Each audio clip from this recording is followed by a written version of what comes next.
नमस्कार दर्शकों, planet 9 astro के इस एपिसोड में आपका स्वागत है। मैं हूं मेघना शर्मा। आज हमारे साथ फिर उपस्थित हैं जाने माने ज्योतिषाचार्य श्री विद्यानंद वाचस्पति जी। नमस्कार पंडित जी। नमस्कार, आपके दर्शकों को भी नमस्कार। दर्शकों, आज हम पंडित जी से जानेंगे सूर्य राशि परिवर्तन के बारे में। सूर्य वृषभ राशि से निकलकर मिथुन राशि में आ रहे हैं और पंडित जी से हम जानकारी लेंगे ये कितने दिन के लिए आ रहे हैं और सूर्य का क्या रोल होता है। वैसे तो सूर्य को राजा कहा जाता है, ग्रहों का राजा, तो इसका क्या रोल होता है हमारी जन्म पत्री में। सूर्य वृष राशि से निकलकर मिथुन राशि में प्रवेश करने जा रहे हैं 15 जून 2025 को सुबह 6:44 पर जी। और ये 16 जुलाई शाम के 5:30 बजे तक रहेंगे मिथुन राशि में ही। जी। अतः इनका गोचर 1 महीने के लिए मिथुन राशि में है। अच्छा। सूर्य को ग्रहों का राजा कहा गया है जी। और आत्मकारक ग्रह हैं, सरकारी कामकाज के ग्रह हैं, पिता का प्रतिनिधित्व करते हैं जी। इत्यादि कई कारणों के प्रतिनिधित्व करते हैं। अच्छा, तो पंडित जी इसे सूर्य को ही क्यों आत्मा का कारक ग्रह कहते हैं? इसलिए कि ज्योतिष शास्त्र में निर्धारित किया गया है जी कि सूर्य ही आत्मा के कारक ग्रह है। तो मतलब जिनकी पत्री में अच्छा सूर्य होगा वो अच्छी आत्मा के स्वामी होंगे? नहीं, अच्छी आत्मा के स्वामी तो होंगे ही, साथ साथ आत्मबली भी होंगे। अच्छा। जो आत्मबली होते हैं उनमें ऊर्जा का संचार रहता है जी। वो गतिमान रहते हैं, किसी कार्य को करने में पीछे नहीं हटते हैं, डरते नहीं हैं, निडर होते हैं जी। ऐसी स्थिति में उनके सारे कार्य सफल हो जाते हैं। अच्छा। जिनका सूर्य कमजोर होगा वो आत्मबली नहीं होंगे। अच्छा। किसी काम को करने से पहले वो डरेंगे, करेंगे तो क्या होगा, नहीं होगा, कुछ उधेर बुन करते रहेंगे और ऐसे में वो कार्य को प्रारंभ भी नहीं करेंगे। अच्छा। इसलिए कहा गया है जो बौरा डूबन डरा रहा किनारे बैठ, यानी सूर्य कमजोर हो तो ये डरते डरते वो कुछ कर नहीं पाएंगे। अच्छा, और सूर्य अच्छा हो, स्थिति अच्छी हो अगर जन्म कुंडली में, तो जातक आत्मविश्वासी होता है और वो कार्य करने में, किसी भी कार्य को करने में निडरता पूर्वक कार्य करता है। डरता नहीं है। जी, डरता नहीं है। चलिए दर्शकों, अब हम इस एपिसोड को शुरू करते हुए पंडित जी से जानते हैं कि मेष राशि के लिए यह जो सूर्य का वो है परिवर्तन है वो कैसा प्रभाव देगा। मेष राशि वालों के लिए सूर्य का गोचर तृतीय भाव के मिथुन राशि से होने जा रहा है। जी। तृतीय भाव मेष राशि वालों के लिए तृतीय भाव मिथुन राशि का है। ऐसा ही काल पुरुष के कुंडली में भी तृतीय भाव मिथुन राशि का ही होता है। ये बहुत अच्छी बात है। जी। एक मिथुन राशि के स्वामी बुध होते हैं। जी।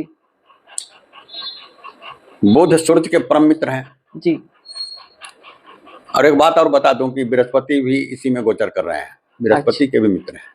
अच्छा, मतलब तीसरे स्थान पे गोचर कर रहे हैं बृहस्पति भी। जी। मिथुन राशि वालों के लिए बड़ा ही अनोखा योग है ये। अच्छा।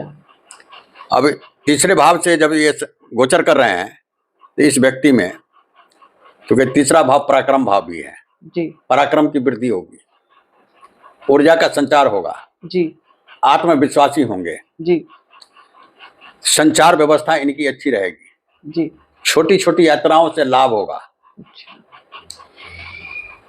भाई बहनों से संबंध अच्छा रहेगा क्योंकि मित्र राशि में है और पंचम भाव के स्वामी भी हैं। पंचम भाव का स्वामी होने के कारण पुत्र से भी सामंजस्य बढ़िया रहेगा। अच्छा। और पंचम भाव निवेश का भाव है। जी। निवेश करने से भी लाभ होगा। अच्छा। आय के नए स्रोत खुलेंगे। जी। तो जो व्यवसाय कर रहे हैं उनके लिए भी लाभप्रद रहेगा और जो नौकरी पेशा है उनके लिए भी लाभप्रद रहेगा। जी। जो नौकरी कर रहे हैं उनके पद में उन्नति हो सकती है। जी। वेतन की वृद्धि हो सकती है। व्यवसाय करने वालों को व्यवसाय में विशेष लाभ हो सकता है। अब सूर्य की सप्तम दृष्टि नवम भाव पर पड़ रही है जो बृहस्पति की राशि है। अच्छा। नवम भाव भाग्य भाव है। जी। पिता का प्रतिनिधित्व करता है तो पिता से भी सामंजस्य बढ़िया रहेगा। नवम भाव लंबी यात्रा का भी भाव है। अब बृहस्पति की भी दृष्टि पड़ रही है, बृहस्पति भी साथ में मौजूद है, तो लंबी यात्रा, धार्मिक यात्रा कर सकते हैं। जी। और यात्रा से लाभ ही होगा, हानि नहीं होगी। अच्छा। अब इस स्थिति में पुत्र का स्नेह, भाई बहनों का स्नेह, संचार में वृद्धि, यात्रा, छोटी यात्राओं से लाभ, बड़ी यात्राओं से लाभ इत्यादि सब सन्निहित हैं इसमें। अच्छा, तो मतलब आप कहना चाह रहे हैं कि मेष राशि वालों के लिए तो सब तरीके से ये जो सूर्य का परिवर्तन है वो बढ़िया रहेगा। बड़ा ही अनोखा योग बना हुआ है मेष राशि वालों के लिए। अच्छा। भाग्य में वृद्धि भी कर रहे हैं। हाँ, चलिए। रुके हुए काम सब बनेंगे। जी जी जी। चलिए दर्शकों, अब हम जानते हैं पंडित जी से कि वृषभ राशि के लिए जो ये सूर्य का परिवर्तन है वो कैसा प्रभाव देगा। देखिए, वृषभ राशि के लिए सूर्य का गोचर द्वितीय भाव से हो रहा है। जी। मिथुन राशि जी। द्वितीय भाव धन भाव है, तो धन की वृद्धि तो अवश्य ही करेंगे। अच्छा। लेकिन वाणी का भी भाव है। हाँ जी। सूर्य थोड़ा गर्म ग्रह है, जी। तो वाणी में रूखापन भी आ सकता है। इस अच्छा। पर नियंत्रण रखें। इस पर विशेष ध्यान रखने की आवश्यकता है। और परिवार भाव भी है, जी। तो परिवार में थोड़ा मित भिन्नता भी हो सकती है। अच्छा। मत भिन्नता भी हो सकती है। हाँ, एक ही बात को लेकर सबके अलग अलग मत हो सकते हैं। तो जी। इस पर ध्यान रखें जी। तो अच्छा रहेगा। सूर्य चौथे भाव के स्वामी हैं जी। और द्वितीय भाव में है। चौथा भाव भी परिवार भाव होता है। अच्छा। चौथा भाव बिल्कुल शीतल भाव होता है। जी। और सूर्य है गर्म ग्रह। अच्छा। तो परिवार में वाणी पर ध्यान जरूर रखना चाहिए, जिससे कि परिवार में किसी प्रकार का मत भिन्नता नहीं हो, घर का वातावरण घर का वातावरण खराब नहीं हो। जी। साथ ही ये चतुर्थ भाव घर के सुख का भाव है। जी। वाहन का भाव है, तो घर का सुख भी तभी प्राप्त रहेगा जबकि मति भिन्नता नहीं रहेगी। वाहन का सुख प्राप्त हो सकता है। अच्छा। और जिनके पास नए वाहन खरीदना चाहें या नहीं है वो भी खरीद सकते हैं। जी। इसलिए कि धन का लाभ तो है ही। जी जी जी। अब सूर्य का सप्तम दृष्टि अष्टम भाव पर पड़ रहा है। जी। अब अष्टम भाव पर पड़ने के कारण स्वास्थ्य पर असर पड़ सकता है। अच्छा। स्वास्थ्य का ध्यान रखें। जी। अष्टम भाव चिकित्सा का भी भाव है और स्वास्थ्य भी खराब हो सकता है। तो चिकित्सा में विशेषकर सूर्य जो है आयुर्वेद के प्रतिनिधित्व करते हैं। जी। तो चाहिए कि आयुर्वेद का ही व्यवहार करें और स्वस्थ रहें। मतलब आहार नियम संयम ये सब रखें। अच्छा। अब हम जानते हैं कि मिथुन राशि के लिए ये जो सूर्य का प्रभाव है वो कैसा रहेगा। मिथुन राशि वालों के लिए सूर्य का गोचर लग्न भाव से ही होगा। जी। लग्न भाव से गोचर होने पर आत्मविश्वास तो बहुत बढ़ेगा। जी। लेकिन महत्वाकांक्षा भी बढ़ जाएगी। अच्छा। जब महत्वाकांक्षी होता है जी। तो किसी और की सुनने के लिए, अपने बारे में कोई भी बात विरोध सुनने के लिए तैयार नहीं रहते हैं। तो इसमें झगड़ा बढ़ने की संभावना रहती है। जी। तो महत्वाकांक्षा को जरा नियंत्रित रखें। मानव मूल्य कहता है कि महत्वाकांक्षा को नियंत्रित रखना चाहिए। दूसरे शब्दों में इसी को अहंकार भी कह देते हैं। अहंकार मनुष्य के लिए अच्छा नहीं होता है। कहीं ना कहीं हानि ही पहुंचाता है, जिसके कारण संघर्ष और तनाव की स्थिति बन जाती है। जी। अब ये तृतीय भाव के स्वामी है। जी। तृतीय भाव के स्वामी तो ठीक है, ऊर्जा पराक्रम शौर्य आप में तो देंगे ही देंगे। ये छोटी छोटी यात्राएं भी कराएंगे। जी। यात्रा से लाभ होगा, हानि नहीं होगी। अब लग्न भाव में सूर्य हैं तो सप्तम दृष्टि सप्तम भाव पर पड़ रही है। जी। सप्तम भाव स्त्री के लिए पुरुष का और पुरुष के लिए स्त्री का है तो वहां मित्र राशि, लेकिन है धनु राशि, क्योंकि वह भी है अग्निवत राशि और सूर्य भी अग्निवत ग्रह। अच्छा। दोनों गर्म राशि और ग्रह दोनों है। अच्छा। तो हो सकता है कि इसमें कुछ तनाव आ जाए। अच्छा। इस बात पर ध्यान रखना चाहिए जी। कि संघर्ष नहीं हो। और लग्न में गोचर कर रहे हैं,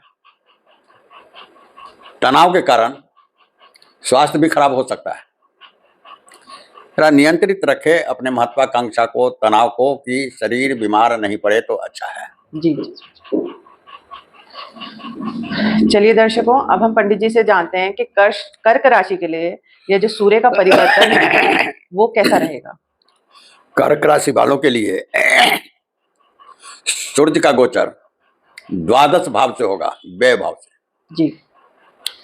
व्यय भाव जिसको खर्चे का भाव कहा जाता है,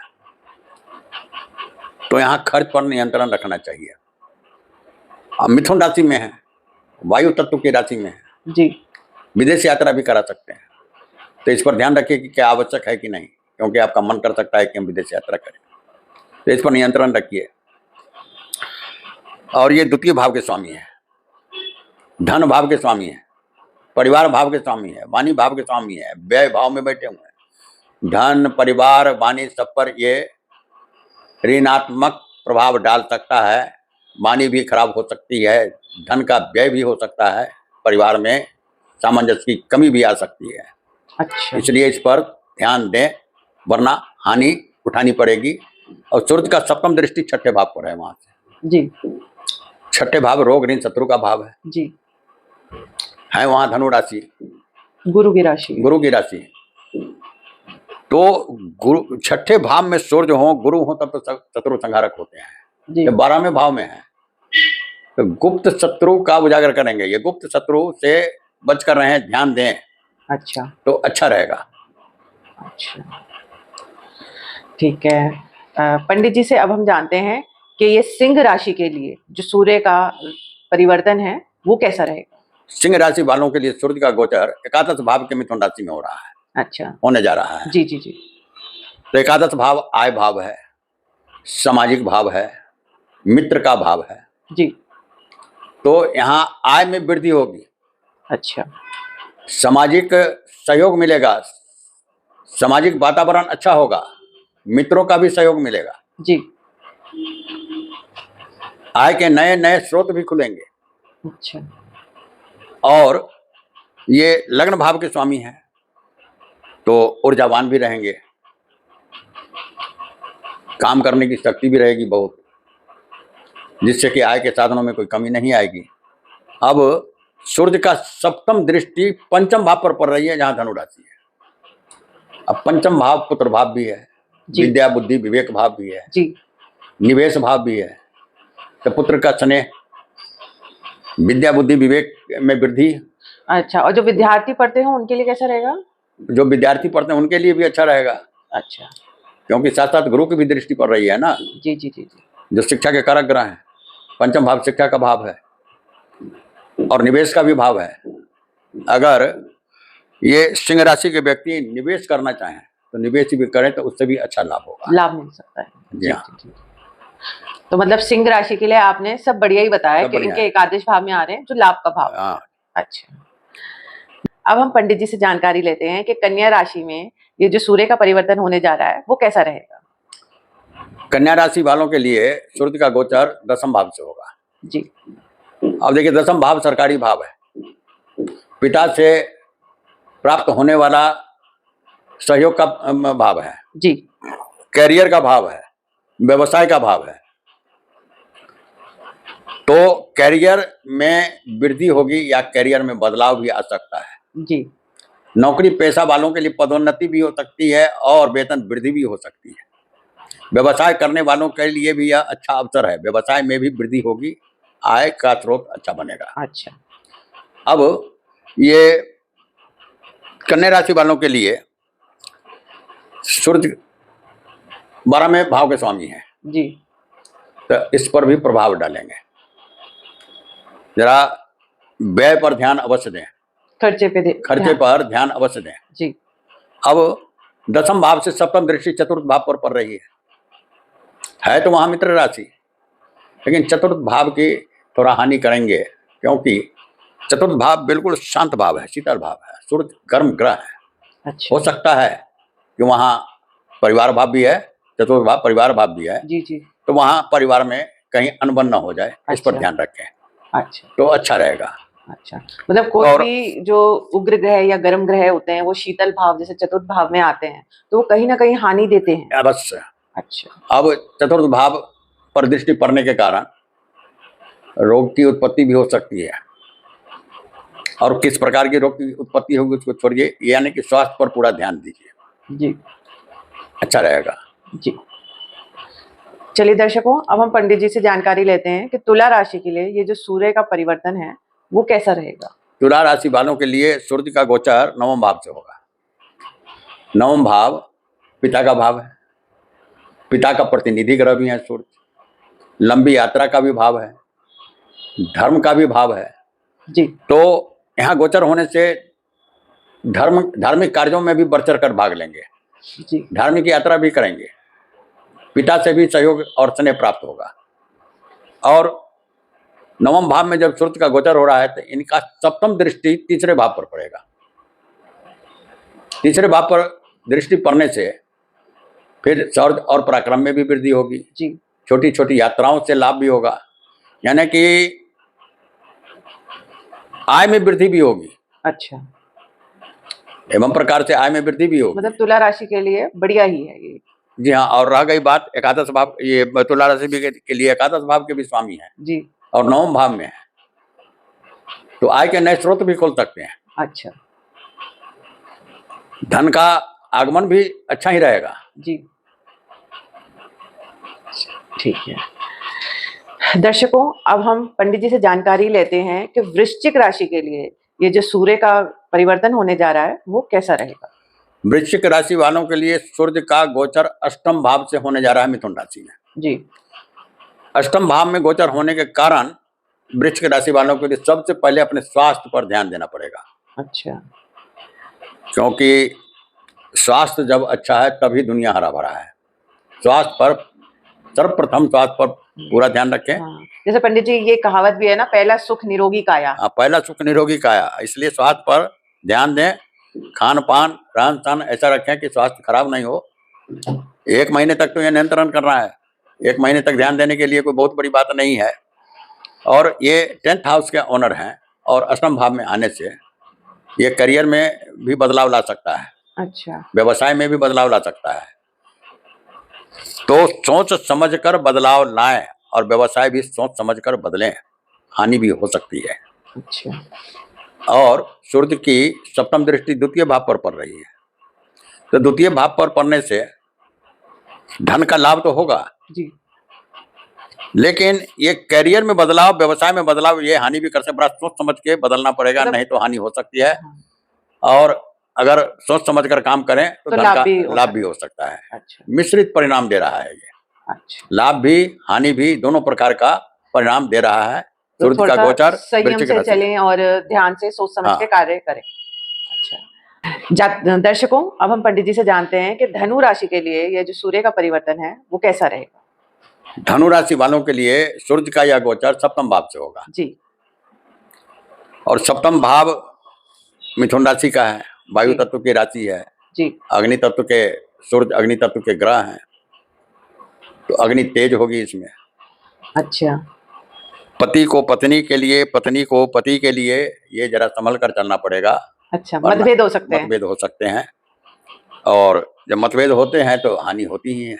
जी। और सूर्य नवम भाव के स्वामी है, भाग्य भाव के स्वामी है। एक लाभ तो यह है कि त्रिकोण का स्वामी होकर केंद्र में है, तो नवम भाव के लिए तो लाभ देंगे। जी। पिता का स्नेह बना हुआ रहेगा, और मैं समझता हूं कि करियर भी ठीक ही रहेगा, नौकरी पेशा भी ठीक ही रहेगा, व्यवसाय भी ठीक ही रहेगा, लेकिन ये किसी प्रकार का विवाद ना हो तो अच्छा है। अच्छा। अब देखिए, सूर्य का सप्तम दृष्टि लग्न भाव पर पड़ रही है, जी। वहां भी धनु राशि है, तो महत्वाकांक्षा बढ़ सकती है, क्रोध बढ़ सकता है। अच्छा। इस पर नियंत्रण रखें तो अच्छा रहेगा। हाँ, वैसे भी क्रोध से चीजें बिगड़ती है, बनती नहीं है। अच्छा। चलिए दर्शकों, आगे हम पंडित जी से जानते हैं कि मकर राशि के लिए ये जो सूर्य का परिवर्तन है वो कैसा रहेगा। मकर राशि वालों के लिए सूर्य का गोचर छठे भाव के मिथुन राशि में होने जा रहा है। छठे भाव में सूर्य जब होंगे तो ये शत्रु का दमन करते हैं। जी। शत्रुओं का संहार करते हैं, शत्रु पराजित होते हैं। जी। लेकिन साथ साथ शारीरिक रोग पर भी ध्यान देना चाहिए। हो सकते हैं, लेकिन निश्चित है कि वह रोग भी समाप्त होंगे। अच्छा। और चूंकि ये अष्टम भाव के स्वामी हैं तो स्वास्थ्य पर असर डालेंगे ही डालेंगे। तो अपने सेहत के प्रति सावधान रहें। और अष्टम भाव के स्वामी होकर के छठे भाव में है तो एक तरह से विपरीत राजयोग भी बना रहे हैं। तो उतनी हानि नहीं देंगे ये? नहीं, स्वास्थ्य के लिए तो हानि देंगे। अच्छा। धन के लिए हानि उतनी नहीं देंगे, लेकिन कब? जब खर्च पर नियंत्रण रहेगा, क्योंकि छठे भाव से दृष्टि इनकी पड़ रही है द्वादश भाव पर, व्यय भाव पर। जी। खर्चा भी करा सकते हैं। अगर इसे सोच समझ कर न चलेंगे तो आर्थिक हानि भी उठानी पड़ सकती है। अच्छा, चलिए।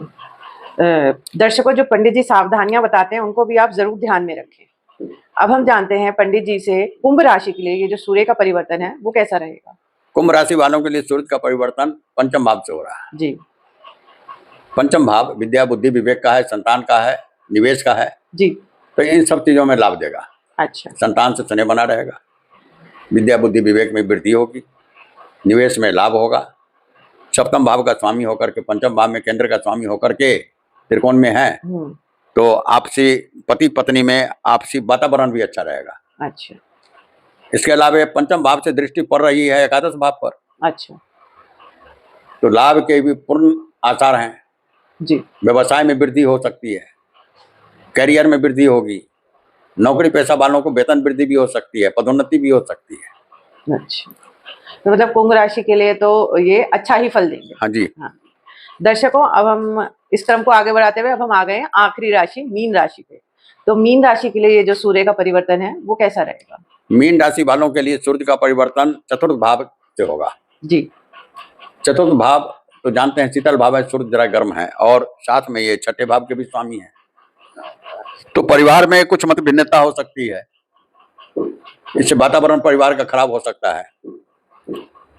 और मैं समझता हूं कि चतुर्थ भाव से गोचर होने पर स्वास्थ्य भी खराब हो सकता है। अच्छा।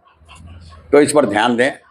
चतुर्थ भाव से सूर्य का गोचर अच्छा नहीं माना जाता है, लेकिन चतुर्थ भाव से दृष्टि दसम भाव पर पड़ रही है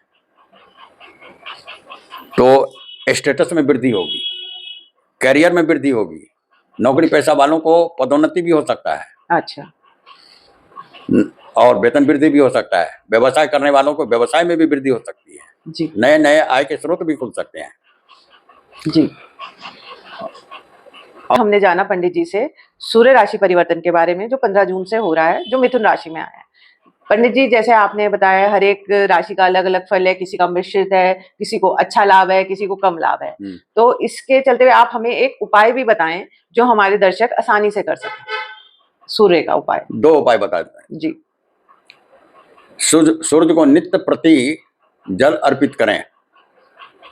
रविवार से प्रारंभ करें और नित्य प्रति जल दें, और 7 बार ओम संग सूर्याय नमः बोलते हुए लोटे के सारे जल को गिरा दें।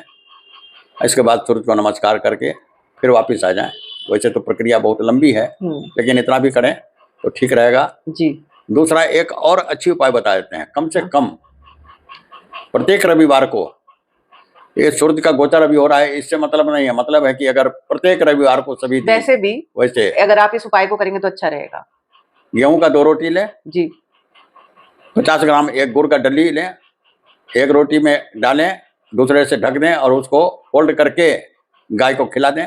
अच्छा। इतवार के इतवार इतना काम करें, इसलिए कि गेहूं का प्रतिनिधित्व सूर्य करते हैं और गुड़ का भी प्रतिनिधित्व सूर्य करते हैं। अच्छा। तो गाय को खिलाने से सूर्य प्रसन्न होंगे, लाभ देंगे। हाँ, मतलब जिनका सूर्य अच्छा नहीं है अपनी जन्म कुंडली में, तो वो ये उपाय करें तो उन्हें लाभ प्राप्त होगा।